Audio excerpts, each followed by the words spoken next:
Hello folks, welcome to the channel. Thanks for watching. As you saw in the intro, I did some upgrades to both my 986 Smith & Wesson and my 617 Smith & Wesson revolver. Both have the TK Customs Diamond Speed hammer installed, and today we're just going to check on function of these upgrades. The 986, I did change out the mainspring with their Wolf mainspring. I did use their extended firing pin with their reduced power firing pin spring. And just like in my other video, my previous video where I had issues with the 986 and light primer strike, they do provide a set screw that we will need to kind of fine tune to make sure that we don't end up with light primer strike. For the 617, all I did on that one is just swap out the hammer. I did change out the strain screw with a set screw just so we can dial it in to make sure that we don't end up with light primer strikes for that also. So today's video is all about checking, make sure it functions properly, and I get it. I had a perfectly good running 986. Actually, both of them were running perfect, and you know, I'm just a tinker, so I want to make sure that one, it functions 100%. Two, that we didn't lose any accuracy with it. So I'll have a video showing target, and let's see how it goes. All right folks, so I have a target at 15 yards, shooting this offhand. First pistol we're going to do is the 617, and hopefully we have no issues. So let's get started.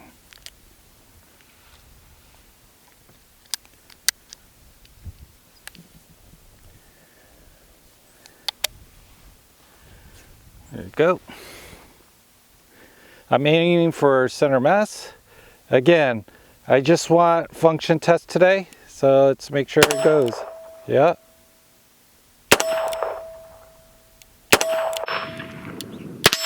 It looks like it's spot on. And we're going to do about 5 cylinders worth. And right there's one that didn't go off. Maybe that's 10. I didn't count actually. So let's wait. There we go again.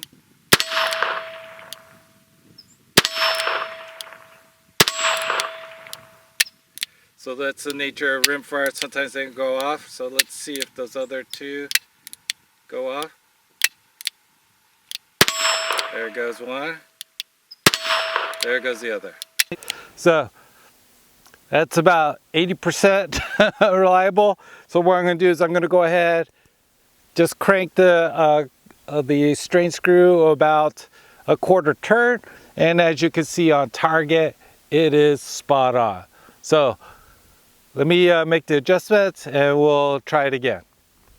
All right folks, so I tightened up the strain screw about a quarter turn. Hopefully we'll get 100% ignition. I am using CCI standard velocity. It's the preferred ammo that I like in this 617. So let's get right to it. I like the accuracy right now, downrange. Granted, I am only at 15 yards. So here we go.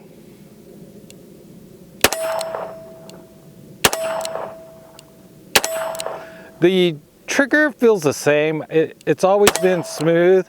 The one thing I don't feel is like this stacking.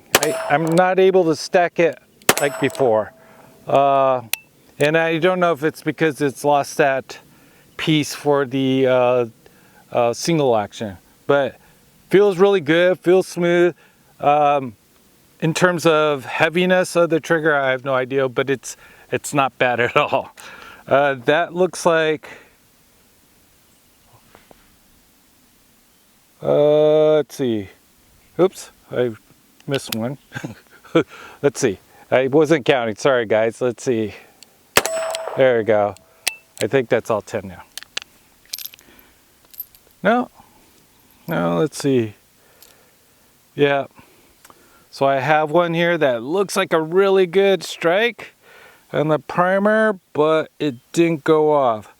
So let me rotate around and see if maybe it's a primer paste that's off the rim. Let's see if I can get that to go off. It did go off. So again, with rim fire, you just never know with the what the primer paste is. So I have another round for the cylinder. Let's see if these go off. So that was about 90%. Again, I lost round count, so let me focus on the round count here. Again, it's stacking nicely on the target, so that part I'm liking. So let's see, 1, 2, 3. Yeah. Let's wait a second. 4, 5, 6, 7, 8, 9. Let's wait. Okay, let's go through around. There, that time it went off. So I'm thinking maybe we need to turn it in another 1/4 inch. Yeah, that's all 10 rounds. So 90% actually. So an improvement, but I feel like it should be 100%. So let's crank it in another 1/4 inch turn on the strain screw. I'll be back. All right, folks. So I've adjusted the strain screw by tightening it down another 1/4 turn for the second time. Let's see if we can get 100% reliability at it for this particular ammo. So here we go. Let's make sure I get my round counts correct. I like the accuracy. In terms of installation, I thought for a do-it-yourselfer, I thought it was pretty easy. But if you're a beginner, I highly recommend you watch a lot of videos on disassembly and assembly your revolver before you tackle it. That's 3, 4, 5, 6, 7, 8, 9. Did I miscount? Let's hold on a second. No, I did miscount. That's all 10. So 100%. Obviously, this isn't, it's only a small sample. So I'm gonna keep shooting off camera because it's probably pretty boring for you folks. But I'm gonna keep shooting off camera, see how she does, and I'll report back. All right, folks, so now I have the 9.86. I loaded with just regular ball ammo. I didn't want to waste my reloads on trying to check function tests. So here we go. We're going for the bottom orange target, and here we go.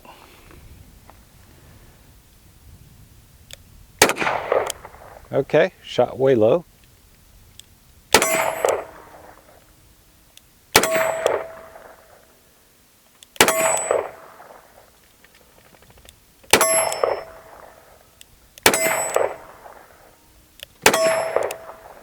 That's all 7, I believe. Yeah.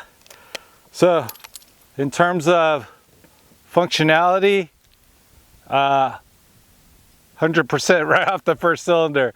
Obviously different primer. I actually don't know what is in these ball ammo primers, but I have our pet load with the Fiocchi, and let's see if those go off. As I'm doing research on loading 9mm, it seems like Federal pistol primers is the way to go. Unfortunately, it's hit or miss of what primers are available, so I pick up whatever I can. So this is my pet load, and we're going for the center target, and hopefully I do my part.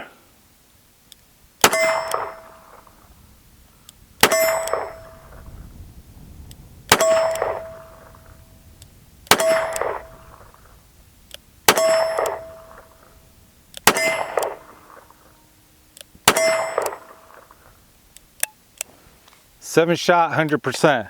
So I actually can probably back off a quarter turn, maybe a eighth turn on this, but so far 100%, which is pretty awesome. So let's do that. Let me back it off a eighth of a turn and see if we can get even a lighter trigger pull on this. So I'll be back. All right, folks. So this is the second time now that I've made a just amount screw. We had 100% pretty much reliability so far, but I wanted to see where we need to see if we can get to the point where it becomes as light of a trigger pull as I can get it. So I actually cheated and went actually a quarter turn, and let's see how it goes. So here we go. Now this again, this is my ball ammo, and let's see how she shoots. Oh, definitely way lighter.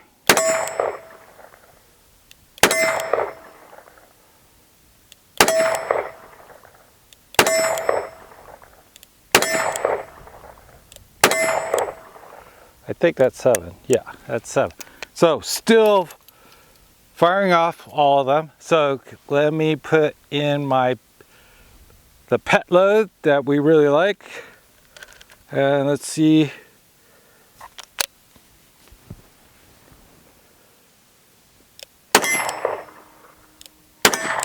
So, still accurate.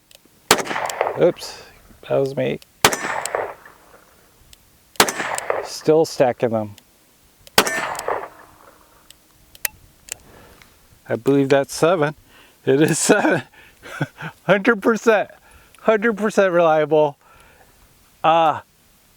Both cylinders of it, again, it's a small sampling, and you know, we still need to test it. I'm going to keep shooting it. I'm going to shoot some more, and at the end of the video, I'll kind of finalize my thoughts on it. And looks like we have room to go even lighter with this trigger, but I think we're good. I think we're good right now. All right, folks. So I was able to shoot another 5 cylinders with the 617 off camera, and also with the the 986, and 100% on the 617. I did have to make a couple more adjustments on the 986. I actually backed it in again, and with a little 1/4 inch turn from where we started, and now I've got 100% reliability out of it. I'm pretty confident with it. Now, do I think this upgrade is worth it? For what it adds to the revolver, it's just a little smoother trigger, just because you don't have that single action piece interfering, and you do lose the spur. So the hammer spur is gone, so you're not able to shoot single action anymore. So I don't know, but for me it was worth it. It was a fun little upgrade to have. It is a pricey little upgrade, but again, for me personally, it was worth doing. So hope you folks enjoyed the video. I'll catch you on the next one. Thanks for watching.